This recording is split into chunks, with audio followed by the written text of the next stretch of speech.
முன்னொரு காலத்தில் ஒரு புலவர் வாழ்ந்து வந்தார்.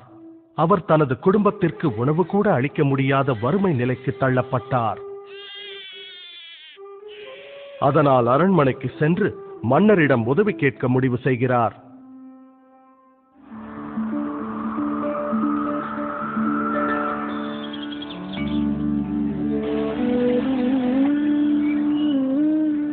மன்னரை கண்டதும் புலவர் தனது பாடல்களை பாட ஆரம்பிக்கின்றார். ஆஹா, அருமை அருமை! பாடல்களை கேட்டு மனம் மகிழ்ந்த மன்னர் என்ன பரிசு வேண்டும் என கேட்கிறார். சீராக அடுக்கப்பட்ட அழகான சதுரங்க பலகையை காண்பித்த புலவர், மாமன்னா, சதுரங்க பலகையின் முதல் கட்டத்தில் ஒரே ஒரு நெல்மணியை வைத்த பின் ஒவ்வொரு கட்டத்திற்கும் அதனை இரட்டிப்பாக்கினால் அதை தக்க பரிசாக ஏற்றுக்கொள்வேன். நிச்சயமாகவா? தங்கம் வேண்டாமா? நெல்மணிகள் போதுமா? ஆம் மன்னா என்றார் புலவர். அப்படியே ஆகட்டும். மன்னர் உத்தரவிட அவையினர் நெல்மணிகளை வைத்தனர்.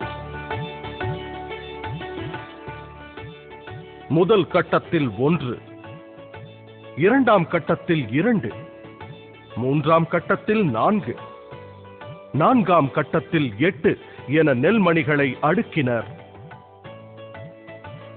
10ஆம் கட்டத்திற்கு வந்தபோது நெல்மணிகளின் எண்ணிக்கை 512 ஆனது.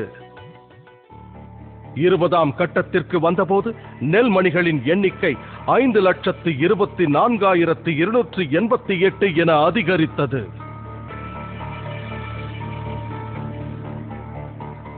பாதி தூரம், அதாவது 32வது கட்டத்தை அடைந்த போது நெல்மணிகளின் எண்ணிக்கை 214,74,83,648 பெருகியது. விரைவில் நெல்மணிகளின் எண்ணிக்கை கோடான கோடிகளை தாண்டியது. இதன் காரணமாக மன்னன் தன் ராஜ்ஜியம் முழுவதையும் அந்த புத்திசாலி புலவரிடம் ஒப்படைக்கும் நிலை ஏற்பட்டது. இவை அனைத்திற்கும் துவக்கம் ஒரே ஒரு நெல்மணி. கதையின் நீதி: கூட்டு பலனின் பெருக்கும் சக்தியை எப்போதும் குறைவாக எடை போட வேண்டாம். ஒவ்வொரு மாதமும் ஒரு சிறு தொகையை நீங்கள் தவறாமல் முதலீடு செய்து வந்தால் உங்கள் ஓய்வு காலத்தின் போது அந்த தொகை பன்மடங்காக பெருகி நிச்சயம் பலன் தரும்.